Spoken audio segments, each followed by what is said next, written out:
भने सत्य नै हो पिता, मलाई सत्यको बाटोमा हिँडाउनुहोस्, मलाई कहीँ पनि सत्य ईश्वरबाट म टाढिन नपरोस् पिता। म गलत झुटो शिक्षा होइन पिता, मलाई सही सत्य शिक्षा चाहिन्छ भनेर म अगाडि बढ्दै आएँ। पिताको योजना अनुसार सर म्यामसँग कुरा राखेँ, सर म्यामले गर्नुहोस् भनेर अनुमति दिनुभयो, त्यही अनुसार म चलिरहेको छु होइन। र म परमेश्वरको काम गर्न आएको नि मेरै कारणले हो, किनकि म हिजोको दिनमा पाठेघरको समस्या थियो, मेरो पाठेघरमा घाउ थियो र अल्सरको अवस्थामा पुगेको थियो। औषधि खायो, जति औषधि खायो त्यति दुख्ने हुन्थ्यो र त्यस्तो गर्दाखेरि नि मलाई निको हुन्थेन, 20 को 19 कति पनि हुन्थेन, जहिले हेर्दा नि त्यस्तै छ भन्नुहुन्थ्यो।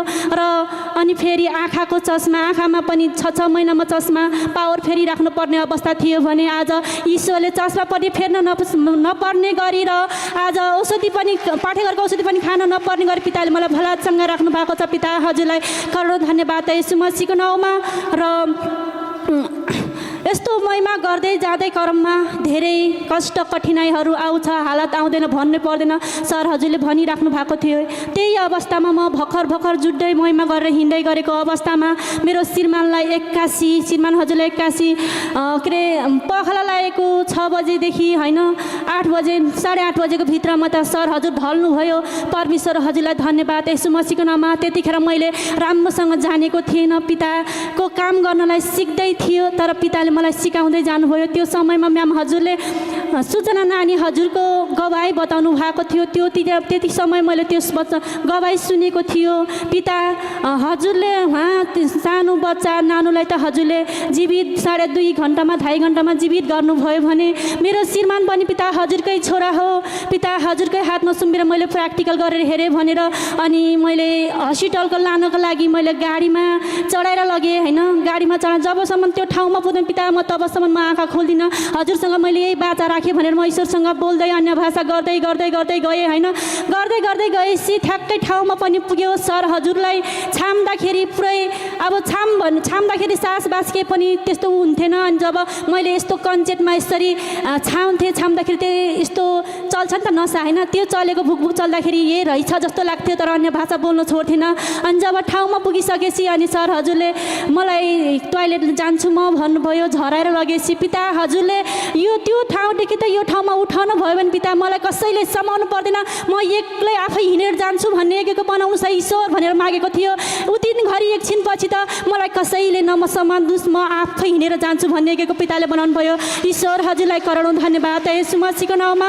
र अर्को गवाई भन्नुपर्दा होइन हाम्रो शाखामा पनि के अरे साउदीको ठाउँमा एक्सिडेन्ट पर्नुभएका होइन बलबहादुर सर हजुर के अरे उहाँलाई सब संसारका मान्छेले भन्नुहुन्थ्यो र अर्कै शाखाबाट जुत्ने हजुरहरूले पनि भन्नुहुन्थ्यो कि उहाँलाई लास्टे अवस्था छ अरे, होस पनि आएको छैन अरे भन्नुहुन्थ्यो भने भन्नुभएको थियो। तर मैले भने पिता तपाईँमा सम्भव छ है, यो सन्तान पनि हजुरकै राज्यमा जुत्नेवाला हो पिता, हरेकले सम्भव छैन भन्ने गरी सम्भव छ हजुरमा पिता, सम्भव गरेर देखाउनुहोस् है, हजुरकै राज्यमा आएर छम नाच्नुपर्छ है पिता भनेर मैले यसरी मागेको थिएँ।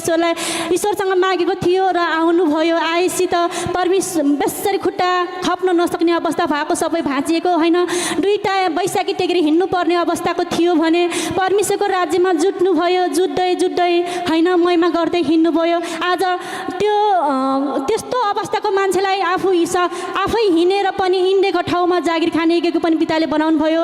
यसमा पनि पिता हजुरलाई करोडौँ धन्यवाद येशू मसीहको नाउँमा।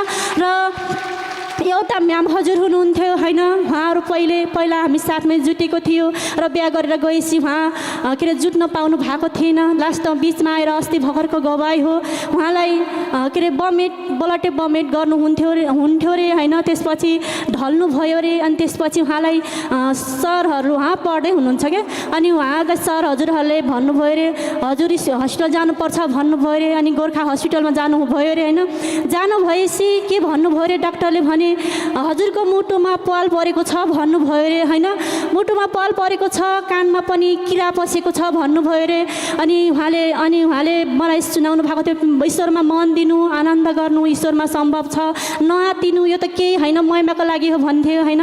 अनि त्यसपछि उहाँलाई काठमाडौँतिर रेफर गर्नुभएछ, अनि काठमाडौँ हस्पिटल जानुभयो अरे।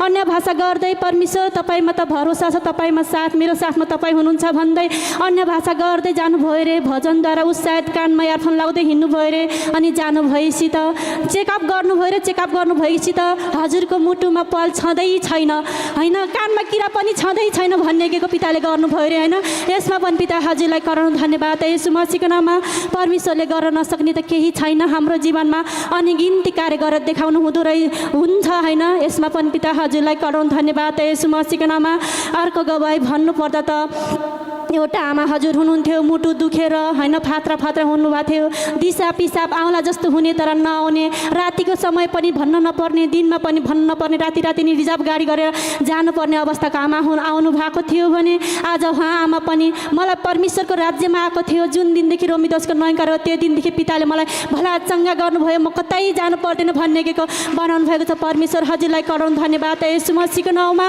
र परमेश्वरले त के अरे परमेश्वरले त भन्नुभएको छ मेरा सन्तानहरू तिमीहरू नडराऊ तिमीलाई मैले डरको आत्मा दिएको छैन शक्ति र सामर्थ्यको आत्मा दिएको छु तिमीलाई मैले मेरो दाहिने हातले सम्हालेर राखेको छु भन्नुभएको थियो भने यही वचनद्वारा हामी सबैलाई सम्हाल राखेको छ आत्तिनु हुँदैन होइन जति समस्या आउँछ त्यति सर हजुरले भने निखार्नको लागि हो समस्या आउनु भनेको डराउनु हुँदैन भन्नुभएको थियो भने मैले यही वचन पालना गर्छु होइन अनि मलाई पनि एक्कासी के कष्ट आयो भने होइन एक्कासी के कष्ट आयो भने मलाई एक्कासी पुरै त्यो मेरो करङहरू पुरै खपै खप पाँचवटा खप भएको जस्तो फिल भयो सबै हात खुट्टा नचल्ने अवस्थामा पुगेको थियो होइन अनि त्यसपछि मेरो सर हजुर नै आतिनु भयो शान्ता म्याम हजुर लिडर हुनुहुन्थ्यो होइन उहाँ म्याम नै आतिनु भयो म्यामलाई त हस्पिटल लानुपर्छ भन्नुभयो होइन मलाई कतै लानु पर्दैन मेरो हात त म त परमेश्वरमा मैले जीवन अर्पण गरिसकेँ मलाई कतै लानु पर्दैन मेरो पिताले मलाई उठाउनुहुन्छ त म पिताकै पासमा जान्छु यदि ईश्वरले मलाई